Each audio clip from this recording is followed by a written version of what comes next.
and welcome back to the Sports Gossip Girls podcast. I'm Madison, and unfortunately, Hannah and Isabella cannot be here today, but the show must go on. Today, I am joined by one of the most successful individuals in the sports media and broadcasting world. She's been a columnist for the Star-Ledger newspaper, a WFAN personality, a beat reporter for the New York Giants, a clubhouse reporter for the New York Yankees, and currently a reporter for the NFL Network. I'm talking about Kim Jones. Kim, thank you so much for joining me today. Thank you for having me, Madison. Oh, I'm sorry, what are your partners' names usually? Hannah and Isabella. Hello, Hannah and Isabella. Maybe next time they can join us. Yeah, for sure. When did you know for the first time that you wanted to pursue sports broadcasting or reporting as a career? When I was very young. I knew probably around 12 that I guess back then I did love like the idea of criminology, like figuring out what happened in this crime. I've always, and I'm still someone who watches a lot of true crime on TV. That does just appeal to me more than say fiction or, series that people watch on the major networks. I'm usually on one of the more obscure channels watching some true crime show. But very young, again, I would say before my teenage years, I knew I wanted to be a sports writer. My goal was always sports writing. And I knew that very young. Wow, me too. Good. Yeah. So growing up in Dallastown, Pennsylvania, what teams did you root for? Oh, wow. My standbys were Penn State, particularly, of course, Penn State football, and Georgetown basketball. We got their games, I believe it was Channel 13 in Baltimore. So I could see a lot of the Hoyas games. I loved John Thompson. I loved basketball. And I absolutely, my emotions lived and died with them in the tournament and the tournament win, but the tournament losses as well. And I absolutely love those two teams. At the NFL, and I love the Orioles and Phillies. We used to get their games as well. Football, it was kind of funny. I bounced around. I was an Eagles fan at times. I remember getting a Raiders sweatshirt one Christmas, so I was a Raiders fan at different times. I think at some point I pulled for the Cowboys in one of those Super Bowls. I mean, so it's kind of funny that NFL-wise, I kind of bounced around as a kid. Yeah, that's funny. So you were a big Penn State fan, and that inspired you to apply to Penn State? Yeah, I did. And, those were, some of the great years of my life. Absolutely. Yeah. I am applying there soon. Okay. So. Good. Well, good luck. Thank you. When did you come to New York, and what was your first job here?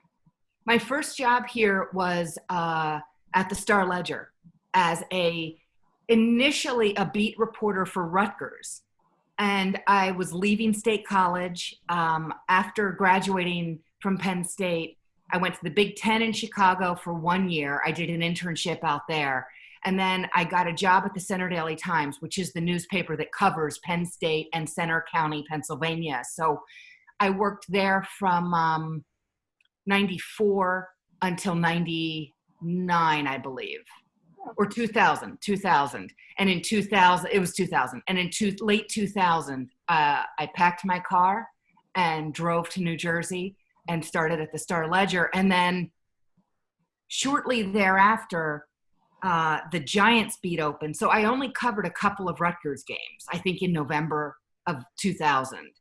And then I covered the Ravens in the Giants-Ravens Super Bowl for the Star-Ledger. Wow. And then by the time 2001 rolled around, I was the Giants beat writer because of some staff changes there. I can't remember the staff changes, but those allowed me to go from covering Rutgers to covering the Giants. Wow, that's awesome. Which do you enjoy more, writing or reporting? Writing is my first love. I think it shows your creativity. I think it shows your knowledge. I think it shows your humanity. I still think of myself on television as a storyteller, as a writer. And I encourage every young person who comes to me and asks me for advice to hone his or her writing skills. It doesn't mean you have to write a book someday. It doesn't mean you have to be the best writer, on the block. But I think if you create stories in a way that you would write a story, I believe that you're going to be more successful as a reporter, including at the broadcast level. So I think writing is the basis of everything I do. I would have been incredibly happy to stay for an awfully long time at the Star-Ledger as a football columnist. I would have been thrilled to do that. I had the Yankees opportunity, which I thought at the time I couldn't pass up, but I really love being a columnist, and I really, really, really love and still rely on writing. Okay. Which do you prefer? Again, one of those questions. Yeah. Radio or television? Oh, that's, you know what? Here's the rub with TV. You are on a clock, and you're going to be kept on the clock. And very few people, I shouldn't say no one, there are people who have much more freedom, but generally speaking, as a reporter, as I am, you have a certain amount of time to get your points across, and then they're going to move on. And you may have less time than you thought. Occasionally you'll have more time than you thought, but you also might have less time than you thought. And then you're thinking, well, I wanted to talk about 3 different things, and now I'll talk about 1.5 different things, because that's TV, and that's the broadcasting angle, and that's what a TV rundown is. There's a producer back in Culver City, California, which is where NFL Network is, and they're trying to stay true to their timeline, their rundown. And I completely understand that. And sometimes you benefit from that timeline or that rundown, and sometimes you're clipped a little short because of it. Again, that's television. Radio is obviously much more free flowing. I like that you can interact with callers. Someone told me one time that he didn't think I'd like sports talk radio because he didn't think I'd like the callers. The callers are my favorite part. I enjoy them so much because they have different angles and different perspectives, and some of them are incredibly great fans of the teams, not only in our market, but in other markets. And I do enjoy hearing from them. So, and here's the other thing, Madyson, like lately, especially, I've been thinking, I feel like I have a lot to say. I don't have my own podcast. I'm one of the seven in media that doesn't have her own podcast. But no podcast. And right now, WFAN shifts since March really have been hard to come by with COVID and everything else. So you kind of want that outlet to just be able to talk like we are right now. Yeah. What is the best thing about your current job? That I love it. That I truly, like when I go, and most often now it's, and has been the Jets and Giants, most often. I also have been to the Bills a few times, and Eagles, and we'll end up branching out probably a little more as this season goes along. But whenever I arrive at a facility, I'm happy. And that's how I know. I just still love it.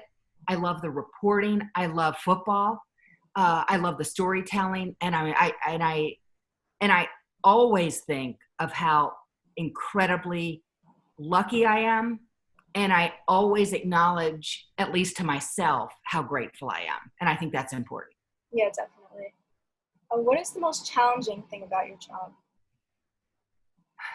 Occasionally it's kind of how do you tell? Like, let's say there's one storyline that's dominant. How do you tell it the best? And I'm not I'm not going to get a medal that says, I was the best storyteller that day about topic A, B, or C. But, it is a competitive job. It's a competitive business. And you just want to do right. In my opinion, I want to do right, not only by the network that employs me and the sport I cover, but by the people I'm talking about. And I still find it really gratifying to leave a day of work, whatever that day of work might entail. I might be on the air once with a taped hit for later. So I've been on once live and I tape something that they'll run later in the day. Or I might have a busier day where I'm on 4 or 5 times and then I tape some other stuff. So whatever that day means, I like to end it feeling like it was productive, hopefully, for those who are consuming that information. The viewer of NFL Network, someone who finds it online or digitally, or however they are able to consume what I've produced. I hope they get something out of it. Well, I definitely do every time I watch you, so Thank you. of course. What advice do you have for people who want to do what you do? If you really want to do it, like, if young people out there know that that's what their passion is, and that's what they'd like to make their career in, I would encourage you to go for it. I would encourage you to take any and all opportunities to write. If you happen to have opportunities to talk or to be on television or to be on camera in any capacity, take them. If you screw up, forgive yourself and move on. I still screw up, and I've been doing it an awfully long time. You're going to screw up. It's okay. We all do. I would encourage you to be open-minded about all of those opportunities. It might not be something that you want to do. I spent a summer way back when writing obituaries for a newspaper that no longer is in existence, but that was my job. And you know what it did? It made me want to make sure I was spelling names correctly. I didn't have to talk, obviously. I just had to write. So the spelling was what was important. I had to make sure I was spelling names and towns, and any other thing, and anything else about the person who was deceased. You want to get it right. Yeah. At that time, especially, that was a lasting legacy of that person, was in the local paper, his or her obituary. And I think that that's important. I remember I wrote a feature story one time, and the woman's name was Lynn. And in the paper, I spelled it Lynn. And she had an E at the end, Lynne. And I screwed it up. I was probably 18, and I screwed it up, and it went in the paper that way. And I still remember it. It's a mistake that bothers me now. I didn't double check the spelling of Lynn, who knew? But now I do. Now I will ask players now, is it Xavier or is it Xavier? You want to make sure that you're saying their names right. They certainly deserve that, and they deserve me not to screw it up. So, this was probably a longer winded question or answer than you wanted, Madyson. But my guess is it at least really conveys the idea that I'm passionate about this stuff, and it really matters to me. And if you're a young person in position where you kind of feel a lot of the same things I do in terms of wanting to be in this profession and wanting to make a difference in this profession, I encourage you to go for it, and take every internship. Like I said, I think I had 5 or 6 internships. Now they weren't all like 1-year internships. They weren't all like the most formal. Well, they were all formal internships. They just weren't the longest running in some cases. But I do think I had at least 6 of them. So, and I learned something from every single one of them. I promise you that. Yeah, I'll try to get as many as I can. Yeah. Do you have a favorite story that you can share related to your career as a journalist or reporter? A story like from early in my career, did you say? Early, now, it doesn't matter. Okay. At any point. It's interesting, there are so many. I remember one time, when I was covering Penn State, every summer the Pennsylvania State Special Olympics were held at University Park, which is the Penn State campus. And I enjoyed covering them every single year, and they were touching stories, and the participants were just so enthusiastic and so wonderful. And I remember one year, Joe and Sue Paterno were very active in Special Olympics. And I remember one year, Joe walked over to me. He and Sue were obviously there. And he walked over to me and he said, and I was covering Penn State then as a beat. And he said, "You finally found something worthwhile to cover, huh?" And I said, "Yeah, Joe, I did." And I remember that.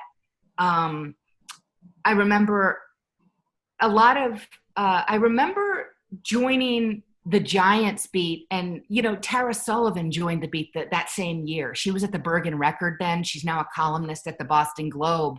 But I look back now and how lucky I was to have another woman in the same part of her career on the same beat. And we've been, friends ever since.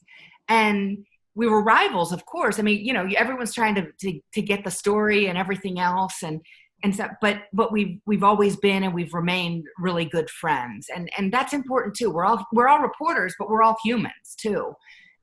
There are just so many stories, Madyson. I remember driving back from 9/11. We were out in Denver because the Giants played a Monday night game the night before, and we were at the airport.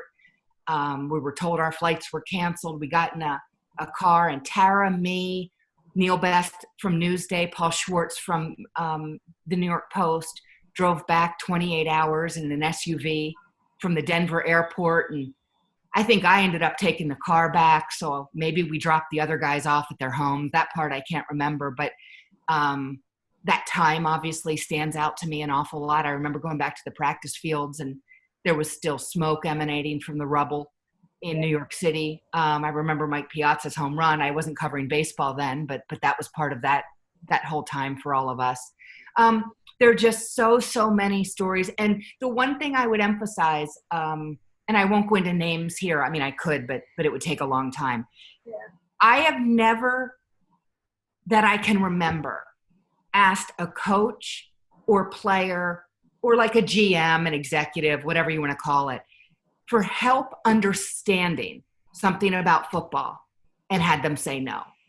When I have gone, listen, I never played football, obviously. Yeah. And some of the male beat writers didn't either, by the way, and certainly not at a very high level if they did in many cases. But I never played. So there were and sometimes still are things where I don't have a complete understanding of an answer that's been given or of something I see on the game and then watch back on Game Pass to see it again, and I still don't understand it.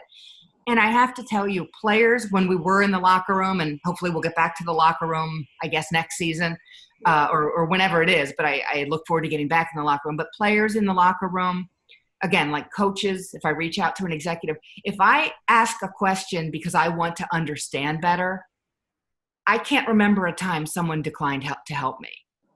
And that's also one thing, not exactly a story, but that's sort of a theme through my career where I've been very grateful to the many people who have helped me along the way.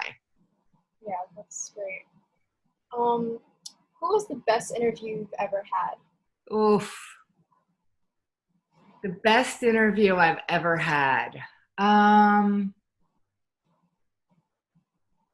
tell you what, one of them was Odell Beckham Jr. when he was young. We sat down, I think, after his rookie year when he was Offensive Rookie of the Year in the NFL. Someone sent me a screenshot, I don't know for what reason, I can't remember, fairly recently, of me interviewing Odell and then the crew around us and the lighting. We were in the field house at the Giants facility.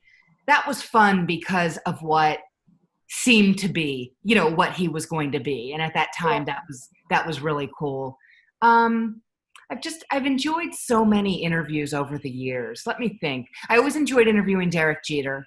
Sometimes he was a challenge. Sometimes he was a little bit less of a challenge, but he was always good to me, and I always appreciated him an awful lot.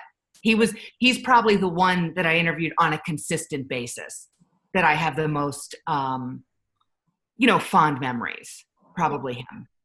And you were at Eli's retirement ceremony. Yes. How was that? Yeah, it was cool. It's funny. As long as Eli was in New York, I don't feel like I necessarily knew him well. You heard the stories from teammates, especially his former O-linemen, the ones from years past who would tell us about stories. And when the Giants used to train in Albany, a Giants on the last day of camp, inevitably, one of the linemen's cars would be up on cement blocks, tires taken off, and that poor guy had to get a lot of help to get his car back in order to drive home. I mean, the pranks they played on each other that we were privy to because someone would either tell us or we'd see it or whatever the case might be. I mean, that stuff was always fun. I think about that very fondly. But over the years, Eli was always great. There were times one-on-one when I would ask him a question or two and he would, as far as I can remember, always accommodate, that kind of thing. But I never felt like I really knew Eli, and that's okay. I think we certainly knew enough about him, and we knew the big parts about him football-wise, which is he was as clutch as they came. So, but yeah, he was a fun guy to be around, and certainly consistent, very consistent in his meeting with the media, and often in his comments to the media and message to the media. Yeah. Do you enjoy interviewing players more or coaches and managers? Yeah, probably players a little bit more. And some coaches are all different. With Joe Judge, you do see at least some of the Bill Belichick influence. I do think he's his own man, but you see a little bit of that influence. He also worked for Nick Saban, so I'm sure that's in there as well. Other coaches, the coach that you feel like is the one like a Tom Coughlin, and there aren't many who have his longevity all the time. Mike Tomlin obviously does, Belichick does. I can't even remember how long Pete Carroll's been in Seattle now, so there are some, but the ones that you're around, and that Wednesday press conference has always been the big deal. Again, we're in a weird year this year, but the Wednesday press conference when the coach is delivering a message to us, but often also delivering a message to us, but it's about his team and to his team. And, Tom did that an awful lot at those Wednesday Giants press conferences. Do you find it challenging? I mean, obviously you do with COVID and all the protocols and standing 6 feet apart, but how have you adjusted to those challenges? Yeah, I mean, I had to learn how to use Zoom. I had to, Zoom. I mean, a few months ago I was Zoom, what are we doing? But it's Zoom and it's fairly easy. You're recording this. That's one thing I have not been able to figure out on my computer. Maybe at some point you can walk me through that. But other than that, and I don't really need to record, much very often, but it would be a nice feature to have. I think it's challenging for everyone. And I think the uncertainty of this year has made me even more grateful that football's back. When the league played those games, and some of us were lucky enough to be there this past weekend, it was awesome. I thought it was really, really a cool moment for all of us. And individually, I was just really happy and grateful to be on the air Sunday from the Bills game against the Jets, and then Monday from the Giants game against the Steelers. Even though that's routine most years, that struck me this weekend. Yeah, that must have been so amazing. You're one of the first people who could have. Yeah, it's neat. It's neat. And we have, at NFL Network, we have an operational zone, which is really like the first row that we can go into. Have to wear a mask, obviously, and we have to wear an armband that identifies you. But the crew and I, both in Orchard Park for the Bills game and in East Rutherford for the Giants, did reports from the first row on each occasion, at each stadium. And that was really cool. And I think right now we have to give our viewing audience the best access we can give them. And if we can go to the first row and watch Josh Allen throwing to Stephon Diggs, if we can go to the first row and I have the Steelers bench behind me because of where we were located at MetLife Stadium, I think that's good for the viewer, and I think that's good for us. Yeah, definitely. This is kind of going back now, but did you play any sports growing up? I played basketball and tennis. I loved everything about basketball.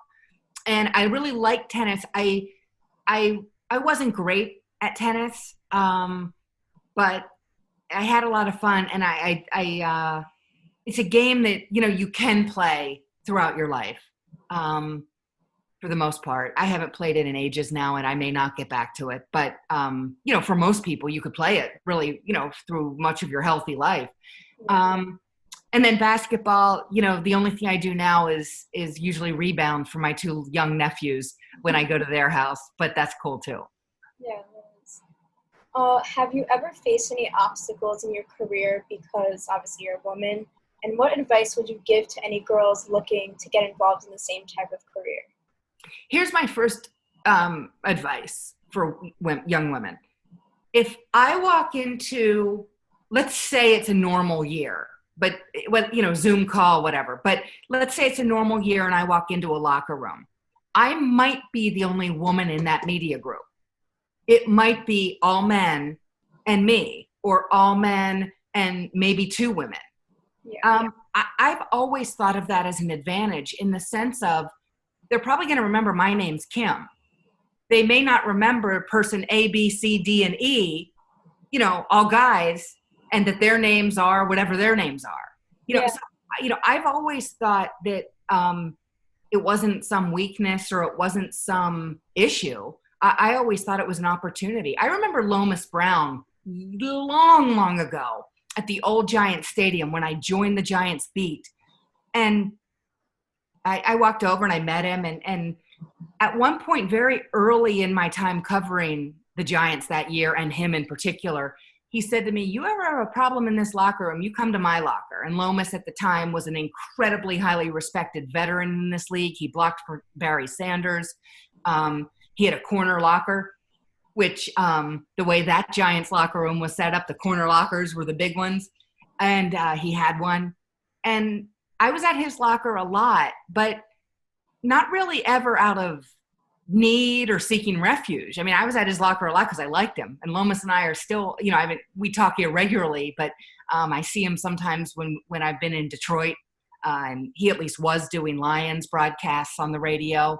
So I've seen him a few times in the past couple years doing that. But he was just terrific. And I always remember that part of him is that he was so welcoming. But I never felt like I needed a place to escape to. I always felt comfortable. And I will say this, I find players to be, in my experience and my opinion, I have found players and coaches to be, incredibly unaffected by who is asking them questions, who is, at their locker, who is at their press conference. I mean, I think they look at us as media members and just want to answer the questions and frankly move on, with the rest of their football day.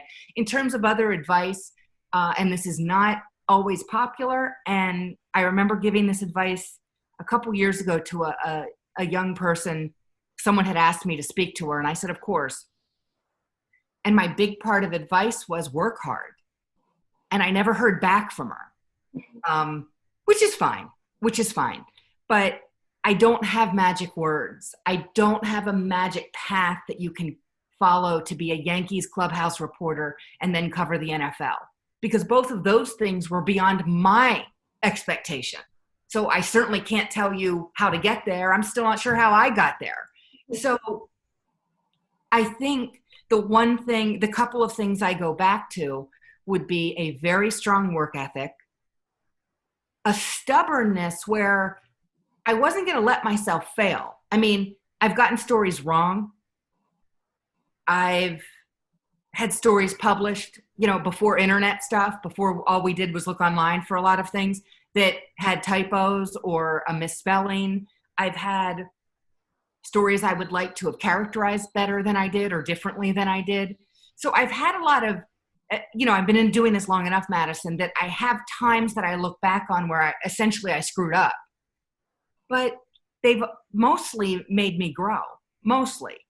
And I do think that sort of my resilience and my work ethic have gotten me an awfully long way. And I think you have to have it. I don't know that I could do this job without a couple of those qualities, because I've had to work hard, but I embrace that. And you have to be able to bounce back from whatever the disappointment is. Screwing up a story, not getting a story, not having a great day at work, not asking a great question at a press conference or now on a Zoom call. You have to be able to bounce back from that. You can't let failure of any kind define you. And you fail in this business. You just do. So I think like some of those more broader tenets to life are, in my opinion, the most important parts of being a good reporter. And I would add humanity. I mean, I never forget, at least I hope I never forget, that these athletes I'm writing about who get cut, who have their season ended because of an injury, who drop a pass, who overthrow a pass, who don't wrap up the quarterback for the sack, they're all human. Yeah. Doesn't mean they can't be criticized, but I've always tried to remember the human part of all of this as well. Yeah, like be empathetic. Yes. Yeah. Yes. Well, those are all the questions I have for today. Thank you. Wow! Yeah, so fast. Thank you so much for joining me today. I really appreciate your time. Everyone make sure to like and subscribe. We'll have more guests on, and hopefully we'll have Kim on again in the future with Hannah and Isabella. Anytime. Anytime.